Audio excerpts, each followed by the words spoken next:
ஆழ்ந்த காற்றழுத்த தாழ்வு மண்டலம் புயலாக வலுப்பெற வாய்ப்பிருப்பதாக வானிலை ஆய்வு மையம் தெரிவித்திருக்கிறது. ஆழ்ந்த காற்றழுத்த தாழ்வு மண்டலம் புயலாக வலுப்பெற வாய்ப்பிருப்பதாக வானிலை ஆய்வு மையம் தெரிவித்திருக்கிறது.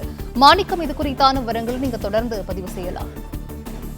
காற்றழுத்த தாழ்வு மண்டலம் புயலாக வலுப்பெறுமா என்பது மிகப்பெரிய ஒரு சந்தேகத்திற்கிடமான நிலையில தற்பொழுது புயலாக வலுப்பெறும் என்ற ஒரு உறுதியான தகவலை வானிலை ஆய்வு மையம் தெரிவித்திருக்கிறாங்க. காற்றழுத்த தாழ்வு மண்டலம் தற்பொழுதுதான் ஆழ்ந்த காற்றழுத்த தாழ்வு மண்டலமாக வலுவடைந்திருக்கிறது என்ற தகவலை இந்திய வானிலை ஆய்வு மையம் வெளியிட்டிருந்தாங்க.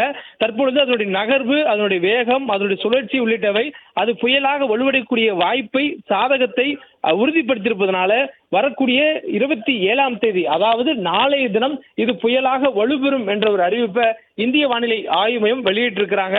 மேலும் இது புயலாக நாளைய தினம் வலுப்பெற்றதுக்கு பிறகாக தொடர்ந்து வடக்கு வடமேற்கு திசையில தமிழ்நாட்டின் கடலோர பகுதிகளை தொட்டவாறே கடலில் நகரும் என சொல்லப்பட்டிருக்கிறது. அதாவது ஒரு புயல் என்னும் பொழுது அது நேராக வந்து ஒரு பகுதி கரையை கடக்கும் என்பதுதான் நம்மளுடைய பொதுவான எதிர்பார்ப்பு. ஆனால் இந்த புயல் அவ்வாறு ஒரு கரையை கடக்காது எனவும் இது கரையை தொட்டவாறே நகரும் எனவும் சொல்லப்பட்டிருக்கு. அதாவது கரைக்குள்ளாக வராது, ஒரு பகுதி கடலிலும் ஒரு பகுதி கரையிலும் என நிலத்தையும் நீரையும் தொட்டவாறு இது நகர்வதனால தொடர்ந்து இது பல தூரங்களுக்கு, அதாவது பல கிலோமீட்டருக்கு இது நகரக்கூடிய வாய்ப்பு இருக்கும் எனவும் வானிலை ஆய்வு மையம் தெரிவித்திருக்கிறாங்க. மேலும் இது நாளை புயலாக வலுப்பெறக்கூடிய நிலையில அதற்கு பிறகாக 2 தினங்கள் இது கடலில் இருக்கும் என்ற ஒரு தகவலையும் வானிலை ஆய்வு மையம் தெரிவித்திருக்கிறாங்க.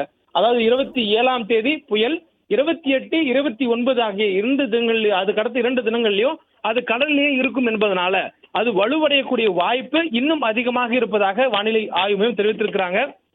குறிப்பா இந்த ஆழ்ந்த காற்றழுத்த தாழ்வு பகுதி தற்பொழுது சென்னைக்கு 800 கிலோமீட்டர் தொலைவுல தெற்கு தென்கிழக்கு திசையில வங்கக்கடலில் நிலை கொண்டிருக்கிறது. அதே போன்று நாகப்பட்டினத்திற்கு 590 கிலோமீட்டர் தொலைவுல நிலை கொண்டிருக்கிறது.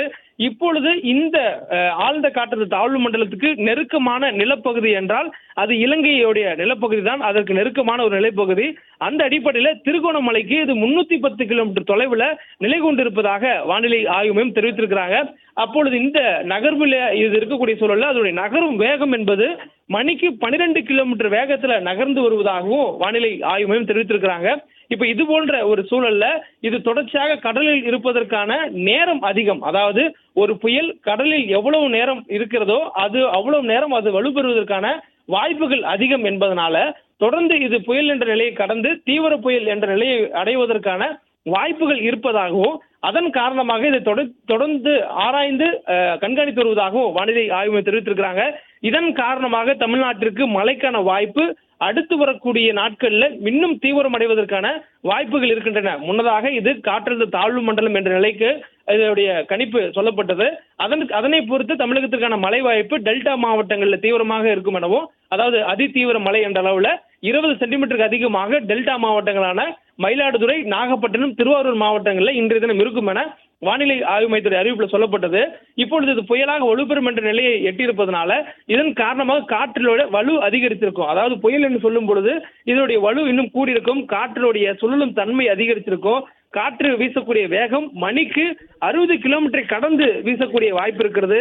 இதன் காரணமாக நமக்கு அதனுடைய காற்றுடைய வேகம் அதிகரிப்பதனால் மழையினுடைய தீவிரத்தன்மையும் காற்றும் ஒன்று சேர்ந்து இருப்பதற்கான வாய்ப்புகள் இருக்கின்றன.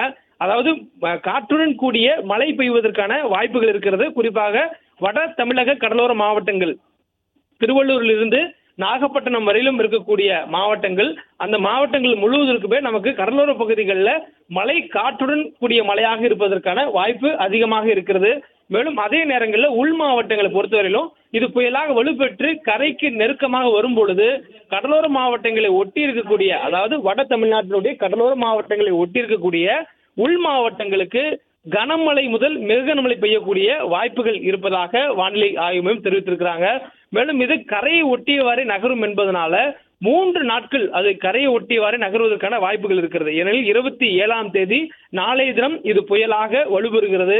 நாளைய தினம் இது புயலாக வலுப்பெற்றதுக்கு பிறகாக இது தொடர்ந்து வடக்கு வடமேற்கு திசையில் நகர்ந்து தமிழ்நாட்டுக்கு மிக அருகில இது வரக்கூடிய வாய்ப்பு இருக்கிறது. இதற்கு முன்பாக கொடுக்கப்பட்ட முன்னறிவிப்பின்படி அதிகபட்சமாக புதுச்சேரிக்கு இது 80 கிலோமீட்டர் நெருக்கத்தில் வரக்கூடிய வாய்ப்பு இருப்பதாக வானிலை ஆய்வு தெரிவித்திருந்தாங்க. இந்த சூழல்ல இது புயலாக வலுப்பெற்றாலும் இந்த தொலைவை நோக்கி நமக்கு வரக்கூடிய வாய்ப்பு இருப்பதாகவுமே வானிலை ஆய்வு மையத்துடைய அறிவிப்பில் சொல்லப்பட்டிருக்கு.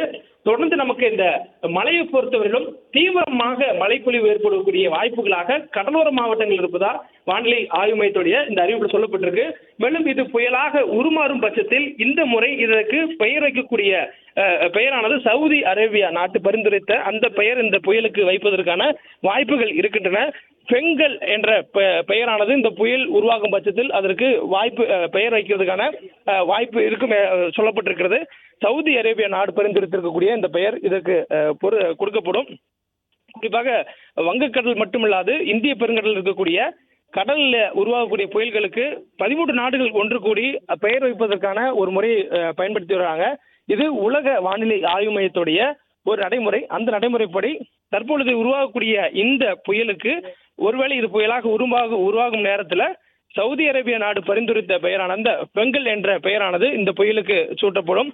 தொடர்ந்து இது தீவிர புயலாக வலுப்பெறக்கூடிய வாய்ப்புகளும் இருப்பதாக வானிலை ஆய்வு மையத்துடைய இந்த அறிவிப்பில் சொல்லப்பட்டிருக்கிறது.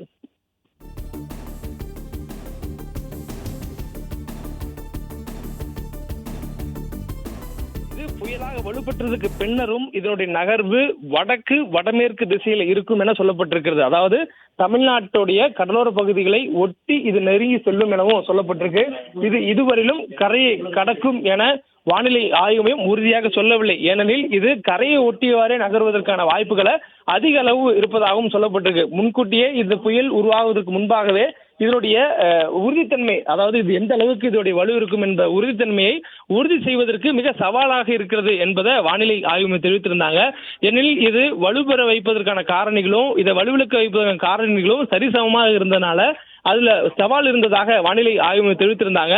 தற்பொழுது இந்திய வானிலை ஆய்வு மையம் இது புயல் என்ற நிலையை எட்டும் என்ற ஒரு நிலைப்பாட்டிற்கு வந்திருக்கிறாங்க. தொடர்ந்து இதனுடைய காற்றுடைய வேகத்தை பொறுத்தும் இது கடல் பகுதிகளில் இது மேலும் வலுப்பெறுவதற்கு வகையில் கடலுடைய தட்பவெப்பநிலை 28 டிகிரி செல்சியஸ் ஒட்டி இருப்பதனால நமக்கு இந்த புயல் மேலும் வலுவடையக்கூடிய வாய்ப்புகளும் இருக்கிறது என்ற ஒரு அடிப்படையில் இதை தொடர்ந்து கண்காணித்து வருவதாகவும் வானிலை ஆய்வு தெரிவித்திருக்கிறாங்க. மழையை பொறுத்தவரையிலும் கடலோர மாவட்டங்களில் நமக்கு தீவிரமான ஒரு மழைப்பொழிவை அடுத்து வரக்கூடிய 48 மணி நேரத்திற்கு எதிர்பார்க்கலாம் எனவும் வானிலை ஆய்வு தெரிவித்திருக்கிறாங்க. நேற்று கொடுக்கப்பட்ட முன்னறிவிப்பிலேயே இன்றும் நாளையும் டெல்டா மாவட்டங்களுக்கு அந்த அதிக கனமழைக்கான சிவப்பு நிற எச்சரிக்கை கொடுக்கப்பட்டிருந்தது. அதே நேரங்களில் கடலோர மாவட்டங்களுக்கு அதிக மேக கனமழை வரையிலுமான ஆரஞ்சு நிற எச்சரிக்கையானது கொடுக்கப்பட்டிருந்தது. இந்த மாவட்டங்களில் அதாவது சிவப்பு நிற எச்சரிக்கை எனும் பொழுது 20 சென்டிமீட்டருக்கு அதிகமாக மழைப்பொழிவு ஏற்படக்கூடிய வாய்ப்பு என பொருள். அதே போன்று மிக கனமழை என்னும் பொழுது 11 சென்டிமீட்டர் முதல் 20 சென்டிமீட்டர் வரையிலான மழை பெய்யக்கூடிய வாய்ப்பு இருக்கக்கூடிய ஒரு பொருள். எனவே இந்த கடலோர மாவட்டங்களில் வடகிழக்கு பருவமழை 25ஆம் தேதியிலிருந்து தீவிரமடையும் என வானிலை ஆய்வு தெரிவித்திருந்த நிலையில் நேற்று இரவில் இருந்து தான் பல்வேறு மாவட்டங்களில் மழைப்பொழிவு ஏற்பட்டிருக்கிறது. குறிப்பாக சென்னையிலேயுமே நேற்று இரவு தான் மழைப்பொழிவு ஏற்பட்டிருந்தது. தமிழகத்தின் வட மாவட்டங்களில் பனிப்பொழிவு அதிகமாக இருந்தது. குறிப்பாக கடந்த ஒரு வாரத்திற்கு மேலாகவே சென்னை உள்ளிட்ட வட மாவட்டங்களில் விடியற்காலை நேரங்களில் பனிப்பொழிவு இருந்ததை பார்க்க முடிந்திருந்தது. தற்போது நேற்று இரவு மழை பெய்ததற்கு பிறகாகவும் கூட இன்று காலையும் சென்னையில வானம் மேகமூட்டத்தில் இருந்த நிலையிலும் பனிமூட்டம் காணப்பட்டது. இந்த சூழலில் மழைக்கான வாய்ப்புகள் இருக்கிறதா என்கிற ஒரு எதிர்பார்ப்பு இருந்த நிலையில தற்பொழுது சென்னை உள்ளிட்ட கடலோர மாவட்டங்களுக்கு அடுத்து வரக்கூடிய 4 நாட்களுக்கும் மழையினுடைய தீவிரத்தன்மை அதிகமாக இருப்பதற்கான வாய்ப்பு இருப்பதாக வானிலை ஆய்வு மையம் குறிப்பிட்டிருக்கிறாங்க. குறிப்பா டெல்டா மாவட்டங்களில் இது நெருங்கும் பொழுது முதலில் மழையினுடைய தீவிரத்தன்மை தொடங்கும் எனவும் இதனுடைய நகர்வு வடக்கு நோக்கி அதாவது ஒரு பக்கம் அது கரை மறுபக்கம் கடல் என இரண்டுக்கும் பொதுவாக இது நகரும் பொழுது அது நகரக்கூடிய பகுதியில் இருக்கக்கூடிய மாவட்டங்கள் முழுவதற்கும் மழை வாய்ப்பை இது ஏற்படுத்தும் எனவும் இடி மின்னல் மற்றும் காற்றுடன் கூடிய மழைக்கான வாய்ப்பை இது ஏற்படுத்தும் எனவும் வானிலை ஆய்வு மையம் தெரிவித்திருக்கிறாங்க. மேலும் தொடர்ச்சியாக மழை மேகங்களை இது உருவாக்கக்கூடிய திறன் கொண்ட ஒரு புயலாக இது இருக்கும் எனவும் கணிக்கப்பட்டிருக்கிறது. ஏனெனில் கடலில் இருக்கக்கூடிய தட்பவெப்பநிலை மழை மேகங்களை உருவாக்கக்கூடிய சாதகமான சூழல் இருப்பதனாலேயோ இந்த புயலினுடைய சுழற்சி தன்மையும் சாதகமான சூழல் இருப்பதனாலேயோ தொடர்ச்சியாக இந்த புயலினுடைய தாக்கத்தால் உருவாகக்கூடிய மழை மேகங்களுடைய எண்ணிக்கையும் அதிகமாக இருப்பதனால ஒன்றின் பின் ஒன்றாக கடலில் இருந்து நிலப்பரப்புக்கு மழை மேகங்கள் வருவதற்கான வாய்ப்புகள் அதிகம் என்பதனால இந்த புயலின் காரணமாக தமிழகத்திற்கு மழைக்கான வாய்ப்பு மேலும் தீவிரமடைவதற்கான சாத்தியக்கூறுகள் இருப்பதாக வானிலை ஆய்வு மையம் தெரிவித்திருக்கிறாங்க. மேலும் தற்போதைய சூழல்ல இது நிலை கொண்டிருக்கக்கூடிய தொலைவை பொறுத்தவரைக்கும் சென்னைக்கு 800 கிலோமீட்டர் தொலைவுல தெற்கு தென்கிழக்கு திசையில நிலை கொண்டிருக்கிறது. அதே போன்று புதுவைக்கு 710 கிலோமீட்டர் தொலைவுல தெற்கு தென்கிழக்கு திசையில நிலை கொண்டிருக்கிறது. நாகப்பட்டினத்திற்கு 590 கிலோமீட்டர் தொலைவுல தற்பொழுது இது நிலை கொண்டிருக்கிறது. இதற்கு மிக நெருக்கமான ஒரு நிலப்பரப்பாக இலங்கையினுடைய திருகோணமலை இருக்கிறது. 310 கிலோமீட்டர் தொலைவுல திருகோணமலைக்கு தொலைவில் இந்த புயலானது நிலை கொண்டிருக்கிறது. இந்த சூழல்ல இது முதல்ல இலங்கை கடலோர பகுதிகளை தான் தொடும் எனவும் வானிலை ஆய்வு தெரிவித்திருக்கிறாங்க. இலங்கையுடைய வடகடலோர பகுதிகளை இது நெருங்கினாலும் கூட அது வலு குறையாம தொடர்ந்து வடக்கு வடமேற்கு திசையில தமிழ்நாட்டினுடைய கடலோர பகுதிகள் குறிப்பாக புதுவையை நெருங்கும் வகையில் அதோடைய பாதை இருக்கும் என வானிலை ஆய்வு மையம் கணித்திருக்கிறாங்க. இது புதுவையை நெருங்கும் பொழுது இது புயலாக வலுப்பெற்றிருக்கும் என ஒரு தகவலும் சொல்லப்பட்டிருக்கிறது. அதாவது புதுவையை நெருங்கும் பொழுது 28ஆம் தேதிக்கு பிறகாக இது புதுவையை நெருங்கும் என எதிர்பார்க்கக்கூடிய சூழல்ல இது நாளைய தினமே புயலாக வலுப்பெறும் என்ற தகவலை வானிலை ஆய்வு மையம் தெரிவித்திருக்கிறாங்க. மேலும் இந்த புயலுடைய அந்த பாதையானது தற்பொழுது வெளியிடப்பட்டிருக்கிறது. இது புயலுக்கு முந்தைய நிலையில் இருக்கக்கூடிய ஒரு பாதை. இதை நாம் பார்க்கும் பொழுது இதனுடைய நகர்வை புரிந்து கொள்ள முடிகிறது. தொடர்ந்து இதோட நகர்வு என்பது தமிழ்நாட்டை நோக்கி, குறிப்பாக தமிழ்நாட்டின் வடகடலோர மாவட்டங்களை நோக்கி நகரக்கூடும் என்பதனாலையும் அதே நேரத்தில் இதனால் உருவாகக்கூடிய மழை மேகங்களுடைய தாக்கம் என்பது கடலோர மாவட்டங்கள் மட்டுமில்லாம கடலோர மாவட்டங்களை ஒட்டியிருக்கக்கூடிய உள் மாவட்டங்களுக்கும் இருக்கும் என்ற தகவலை வானிலை ஆய்வு மையம் தெரிவிச்சிருக்கிறாங்க. மழை பாதிப்பு என்பது வடகிழக்கு பருவமழை காலத்தில் இருக்கக்கூடிய வழக்கமான ஒரு மழை ஏற்படுத்தக்கூடிய காரணியாக இந்த புயல் இருந்தாலும் கடலோர மாவட்டங்களுக்கு இதனால் தீவிரத்தன்மை அதிகரித்திருப்பதாக, குறிப்பாக மழை மற்றும் காற்றுடைய தீவிரத்தன்மை இந்த புயல் உருவாகக்கூடியதன் காரணமாக மேலும் அதிகரித்திருப்பதாக வானிலை ஆய்வு மையம் தெரிவித்திருக்கிறாங்க.